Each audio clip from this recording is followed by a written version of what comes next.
इथे राज ठाकरेंनी समन्वयकांची बैठक बोलावलेली आहे। हे समन्वयक महाविकास महायुती आणि राज ठाकरे यांच्या मनसेमध्ये समन्वयाचं काम करतील।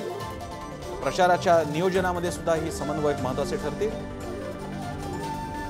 त्याचप्रमाणे मनसेची भूमिका महायुतीपर्यंत पोहोचवण्याचं कामही हे समन्वयक करतील। मुंबईमध्ये काही ठिकाणी उमेदवारांबाबतीत मनसेनं नाराजी व्यक्त केली, त्या पार्श्वभूमीवर ही बैठक महत्त्वाची आहे।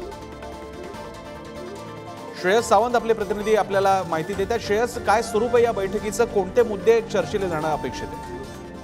खरं तर दोन मुद्दे आहेत प्रसन्न सर। त्याच्यातून पहिला मुद्दा म्हणजे नाराजी, जी प्रत्येक कार्यकर्त्यांची त्या भागाची नाराजी मनसेच्या अध्यक्षांपर्यंत पोहोचते आणि राज ठाकरे आज त्या नाराजीबद्दल आपल्या समन्वयकांशी बातचीत करतील। त्यासोबतच राज ठाकरे कुठे कुठे खरं तर सभा घेणार आहेत, कोणत्या कोणत्या उमेदवारासाठी सभा घेणार आहेत याबद्दलही चर्चा होत असते। मनसेची महत्वाची बैठक असू दे, कारण कालच मनसेच्या अध्यक्षांकडून एक पत्रक निघालंय की कुठल्याही विरोध हा त्या माणसाचा विरोध आहे, मनसे पक्षाचा कुठल्याही उमेदवाराला विरोध नाहीये। त्यामुळे कुठे ना कुठे आता राज ठाकरे या विरोधाकडून कसा रस्ता काढणार आहेत त्याकडे सगळ्यांचं लक्ष लागलं बसून सर। धन्यवाद श्रेयस, तुम्ही दिलेल्या माहितीबद्दल।